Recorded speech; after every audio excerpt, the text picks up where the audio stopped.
Pesan Tuhan buat kita minggu ini, ya, tentang menghadap tidak dengan tangan hampa. Diambil dari Ulangan 16 ayat yang ke-16.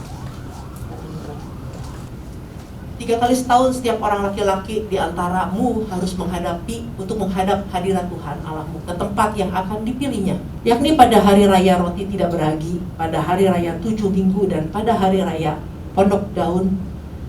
Janganlah ia menghadap hadirat Tuhan dengan tangan hampa. Ya, ini yang menjadi pesan Tuhan buat kita di dunia. Tapi saya melihat begini, bahwa pesan Tuhan minggu ini sangat ada kaitannya dengan pesan Tuhan minggu lalu. Ya, dua-duanya sebenarnya berbicara tentang sikap hati kita terhadap Tuhan.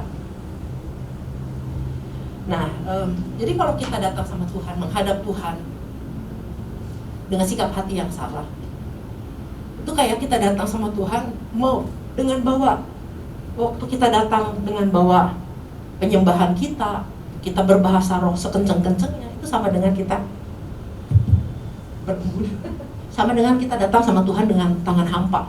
Ya, kayaknya kita bawa persembahan, tapi sebenarnya kita datang dengan tangan hampa. Kenapa? Karena kita datang dengan hati yang salah.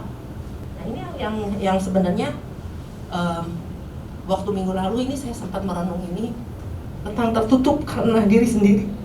Dari kisah tentang pesan Tuhan yang minggu lalu, bagaimana sikap seorang perwira ajudan raja yang dia bilang dia nggak percaya kalau Tuhan bisa membalikkan sebuah situasi.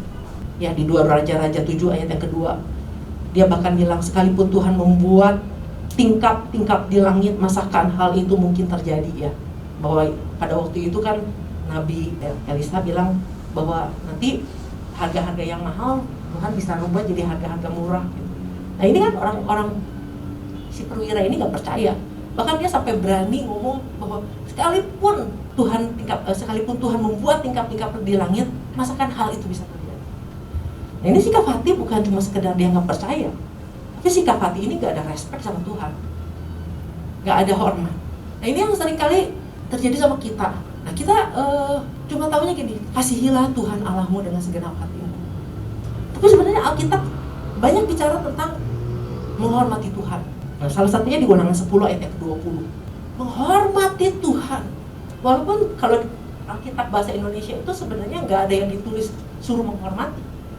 Tetapi kalau di dalam terjemahan yang lain kita disuruh respect. Engkau harus takut akan Tuhan Allahmu, kepadanya lah haruslah engkau beribadah dan terpaut, dan demi namanya haruslah engkau bersumpah. Nah, di bahasa yang lain tuh sebenarnya takut akan Tuhan adalah gini, seharusnya kau respect sama Tuhan. Rasa hormat. Di tengah pergumulan kita, setiap orang pasti punya pergumulan, betul? Dengan level yang berbeda, ada yang ringan, ada pergumulan yang berat, ya. Semua orang percaya pasti datang sama Tuhan, minta pertolongan Tuhan. Minta pertolongan Tuhan. Kalau yang sakit, Tuhan sembuhkan. Tuhan sembuhkan saya, Tuhan sembuhkan orang tua saya. Kalau yang lagi masalahnya ekonomi, pasti Tuhan minta berkat Tuhan. Kalau masalah keluarga, Tuhan pulihkan rumah tangga kami atau apapun juga. Itu yang sering kali kita minta sama Tuhan. Bahkan kalau kita lagi udah terkepepet dan ada di ujung tanduk, ya, segala teori doa kita akan pakai. Tuh, kita pakai teori doa kita. Dari kita klaim janji sampai kita bilang, Tuhan perhitungkan pelayanan saya mengiringi Tuhan udah sekian tahun, tolong perhitungkan. Tuh yang namanya pergumulan, sebenarnya yang namanya pergumulan adalah gini, betul-betul kalau bukan dari Tuhan udah gak ada pertolongan. Nah, kadang-kadang gini, kita datang sama Tuhan tolong sembuhkan, Tuhan tolong pulihkan, Tuhan tolong ini. Kata-katanya memang tolong, tapi di dalam doa kita walaupun dibungkus dengan kata-kata manis, sikap hati kita masih adakah respect kita sama bahwa dia Tuhan, dia Raja yang berkuasa. Kadang-kadang kita datang cuma karena kita pengen masalah kita diberesin sama Tuhan. Kita pengen yang kita mau dikabulin sama Tuhan. Jadi artinya waktu kita datang sama Tuhan, kita yang penting gitu loh. Saya pernah nonton sebuah film, anak orang kaya, dia nabrak sampai akhirnya orangnya mati yang ditabrak, dan dia kabur dan dia datang sama bapaknya. Pak, tolong Pak, selamatkan saya sudah nabrak orang, tapi saya nggak mau masuk penjara. Dan bapaknya orang kaya, punya koneksi, banyak koneksi. Dan dia menyelesaikan, dia mau tutupin semua pelanggaran anak-anaknya. Anaknya kemana? Yang lagi ditutupin. Dia lagi happy-happy sama teman-temannya. Tenang aja, bapak gue selesaiin. Bapak gue yang beresin semuanya. Karena sikap kita tuh seperti itu. Beberapa waktu yang lalu juga ada teman saya yang punya uang kesangkut. Lalu tenang, saya udah bilang, Tuhan, Engkau selesaikan, Engkau bereskan, Engkau yang kembalikan uangku. Jadi ketika ada masalah, kita jadi begitu penting banget. Sampai akhirnya Tuhan kita suruh beresin masalah kita. Clean our mess, Tuhan. Saya juga pernah ngalamin sih sebenarnya. Waktu satu hari, ada orang yang punya tugas ngitung persembahan karena dia lagi sibuk sama tokonya, sama dagangannya. Dia bilang, Cik, bantuin dong. Gak mau, gak bisa. Lagian juga kamu tugasnya bukan sama saya, sekarang udah ditugasin sama orang lain. Gak bisa lah, Cik, tolongin. Terus tiba-tiba di kaki saya dia peluk persembahan segitu banyak. Bantuin itu. Terus saya bilang, kalau udah dikasih tahu, kalau itu mestinya di situ, di ruangan situ, bukan di sini loh, nggak boleh. Ya tapi saya lagi kepepet di dalam. Nah orang kadang-kadang kalau kepepet udah melanggar banyak hal, dia nggak tahu lagi siapa yang dia sedang hadapi. Nah ketika kita ya udah, akhirnya kita bantu. Begitu kita ngitung, dia pergi, beberes nih, dia punya urusan toko, buat tinggalin. Kita aja nggak suka digituin. Nah ini yang Tuhan lagi ajar saya. Kita lihat juga di dalam Yesaya 59 ayat yang pertama. Sesungguhnya tangan Tuhan tidak kurang panjang untuk menyelamatkan, dan pendengarannya tidak kurang tajam untuk mendengar. Tetapi yang merupakan pemisah antara kamu dan Allahmu ialah segala kejahatanmu, dan yang membuat dia menyembunyikan diri terhadap kamu sehingga tidak mau mendengar ialah segala dosa. Balik lagi, kalau kita hormati Tuhan Allahmu, itu sebuah perintah. Nah ketika kita tidak melakukan itu, kita lagi melanggar, kita lagi berbuat dosa. Jadi buat Tuhan nolong mah nggak susah. Dia dengar kok apa yang kita minta. Nah persoalannya gini, buat kita sembuh itu baik, betul? Buat kita lagi nggak ada duit, butuh duit, ada duit itu baik buat kita. Tapi kan kita nggak tahu menurut Tuhan. Kadang-kadang menurut Tuhan kematian itu baik. Menurut Tuhan sakit itu baik, dan di mana Tuhan mau bikin perkara-perkara yang dahsyat kita juga nggak tahu, karena kita cuma bisa lihat apa yang ada di depan kita, semeter 2 meter doang. Tuhan bisa lihat beribu-ribu kilometer di depan kita yang kita nggak perlu tahu rencana yang seperti apa.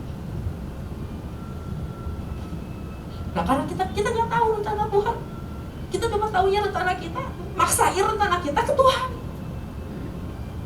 Nah itu akhirnya kita jadi nggak respect sama Tuhan.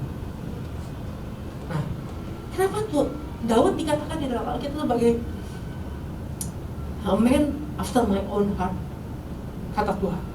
Tuhan sangat berkenan dengan orang ini karena dia nggak pernah memutarbalikkan posisi. Dia adalah orang yang ikut Tuhan. Dia nggak pernah paksa Tuhan ikut dia. Dia bilang, Tuhan kau adalah gembalaku. Artinya dia menempatkan diri sebagai domba. Tuhan adalah gembala. Nah domba sama gembala udah nggak bisa pisah. Domba kalau pisah sama gembala udah berantakan. Nah inilah dia, inilah posisinya Daud. Bagaimana dengan posisi kita hari ini? Ikut Tuhan, Tuhan jadi pesuruh kita, jadi budaknya kita, atau kita jadi budaknya Tuhan? Kalau kesadaran kita akan posisi inilah yang membuat waktu kita minta sama Tuhan, kita tetap respect sama Tuhan. Itu Tawari 29 ayat 11. Jadi yang baik buat kita belum tentu buat Tuhan. Oleh karena kita mesti respect dia sebagai satu-satu penguasa yang tahu segala sesuatunya melampaui akal dan pikiran kita. Ini yang Daud lihat kepada Tuhan, dia lihatnya kayak gini. Ya Tuhan, punya mula kebesaran dan kejayaan, kehormatan, kemasyhuran dan keagungan. Ya segala-galanya yang ada di langit dan di bumi ya Tuhan. Punya mula kerajaan, dan Engkau yang tertinggi itu melebihi segala-galanya sebagai kepala. Lihat, itu sikap Daud. Nah kalau dia melihat Tuhan sebagai satu-satunya kepala, penguasa, waktu dia minta, waktu dia berharap sama Tuhan pun juga respect dia masih ada sebagai raja, tertinggi sebagai kepala. Saya punya pergumulan. Dan waktu minggu lalu ada pesan ini, ada pesan yang tentang pesan yang kemarin minggu lalu, saya cuma mendapat kekuatan aja gitu, bahwa saya bergumul minta jawaban yang saya mau. Tapi Tuhan ingatkan tentang Maria. Kita lihat dalam Lukas 1 ayat yang ke-37 dan 38. Sebab bagi Allah tidak ada yang mustahil, kata Maria. Sesungguhnya aku ini adalah hamba Tuhan. Jadilah padaku menurut perkataanmu. Lalu malaikat itu meninggalkan dia. Nah, ini sikap yang luar biasa dari seorang Maria. Kalau dia bisa memilih, dia memilih untuk tidak hamil. Seorang gadis hamil tanpa suami itu bukan sesuatu yang baik. Buat dia bukan sesuatu yang baik. Tapi ternyata buat Tuhan itu sesuatu yang baik. Karena ada rencana Tuhan yang besar yang mau digenapi melalui kehidupan kehamilannya Maria. Sebenarnya kalau kita pikir gini, aduh Tuhan kalau mau bikin orang hamil mah ya sama yang udah punya suami lah. Jadi kan orang tahunya oh hamil dari suaminya gitu atau apalah. Tapi Tuhan pakai Maria. Ini satu kondisi yang kalau kita baca kayaknya ringan-ringan aja. Coba kalau kita waktu itu ada di posisi Maria, disuruh hamil, Tuhan, saya belum punya suami disuruh hamil. Buat Maria, buat manusia itu sesuatu yang gak bagus. Tapi kalau Tuhan bilang itu sesuatu yang bagus, mau bilang apa? Cuma sikap Maria bilang, sesungguhnya aku ini adalah hamba Tuhan. Nah ini sikap yang sebenarnya Tuhan lagi ajar saya, ajar kita semua. Di tengah pergumulan, kita cuma hamba. Di bahasa aslinya bukan hamba sebenarnya. Kita ini budaknya Tuhan. Jadi kalau Tuhan kita bilang ini baik, ambil itu baik. Kalau Tuhan bilang ini tidak baik, terima itu gak baik. Kalau Tuhan bilang ini harus seperti ini, kita bilang oke terima kasih Tuhan, karena aku ini budak. Dan perkataanmu lah yang terbaik. Aku cuma mau ikut apa kata Tuhan aja deh. Kalau Tuhan bilang ini rencana yang baik, saya cuma mau ikut apa rencana Tuhan. Walaupun saya sendiri punya rencana, tapi saya tahu rencana saya pasti gak baik, gak sebagus Tuhan punya. Nah ini saudara, yang kita mau belajar sikap untuk menghormati Tuhan di tengah pergumulan. Jadi bukan memaksakan kehendak kita. Sembuh baik buat kita. Kalau Tuhan bilang sakit baik, kita mau bilang apa? Tapi kita percaya bahwa tangan Tuhan tidak kurang panjang untuk menolong itu, bahwa bilur-bilurnya bisa menyembuhkan, kita percaya itu. Tapi kapan dan bagaimananya itu urusan Tuhan. Karena kita ini cuma budak, dan budak nggak punya pilihan. Dia cuma ikut apa kata Tuhan. Ini bukan sikap, bukan pasrah ya. Jadi kalau kita mau ikut apa kata Tuhan, bukannya. Tapi kan firman Tuhan kan bilang yang sakit bisa sembuh, yang kurang diberkati. Tuhan bilang betul.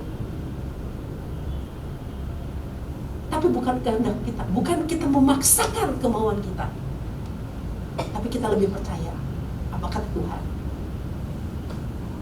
Jadi kalau Maria bilang bahwa Tuhan, aku ini adalah hamba-Mu, artinya dia bukan orang lemah. Dia orang yang beriman, dia percaya bahwa Tuhan yang sanggup melakukan perkara-perkara yang mustahil. Bagi Tuhan gak ada yang mustahil. Ini yang dia pegang. Kalau kita udah memposisikan diri kita sebagai hamba ya. Jadi bukan artinya gitu, bukan seperti anak manja yang bapak yang beresin, gua nyantai aja. Tapi kalau posisi kita sebagai hamba, sebagai dulo, sebagai dule ya, di sini kata hamba itu dule artinya hamba perempuan.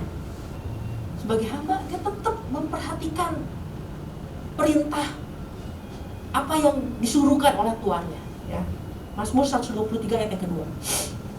Jadi siap dimanfaatkan Tuhan. Nah ini seringkali yang jadi suka terbalik. Kita ikut Tuhan, kita pengen punya koneksi sama Tuhan untuk memanfaatkan Tuhan.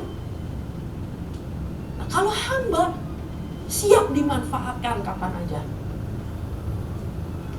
Lihat seperti mata hamba laki-laki memandang kepada tangan tuannya, seperti mata hamba perempuan memandang kepada tangan nyonyanya, demikianlah mata kita memandang kepada Tuhan Allah kita, sampai Ia mengasihani kita, sampai Dia berbelas kasihan sama kita. Jadi jangan kita pikir bahwa pesan Tuhan untuk kita terkoneksi sama Tuhan, supaya waktu kalau kita dekat sama Tuhan, gue bisa minta apa aja sama Tuhan. Enggak.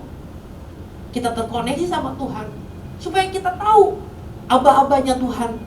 Tuhan mau suruh kemana, ke kiri, ke kanan, kita jadi lebih jelas lihat tangan Tuhan. Pesan Tuhan minggu ini, jangan datang dengan tangan hampa. Nah, sekarang kita pengen tahu nih, sebenarnya kita sama hubungan kita sama Tuhan seperti apa sih? Kalau Tuhan sih sangat tahu sikap hati kita. Tuhan tahu banget. Makanya pesan ini datang sama kita. Tuhan ingatkan. Nah, untuk kita tahu sikap hati kita terhadap Tuhan, ukurannya apa? Persembahan. Orang sangat mudah memberikan, gua kasih waktu gua buat Tuhan, gua kasih tenaga gua sama Tuhan. Tapi ketika bilang soal uang, itu gak semudah itu. Jadi bukan Tuhan mata duitan, tapi sebenarnya ukuran uang itu untuk supaya kita lihat, tahu nih kita sebenarnya sama Tuhan seberapa kita mencintai Tuhan. Kita lihat dari persembahan yang kita kasih.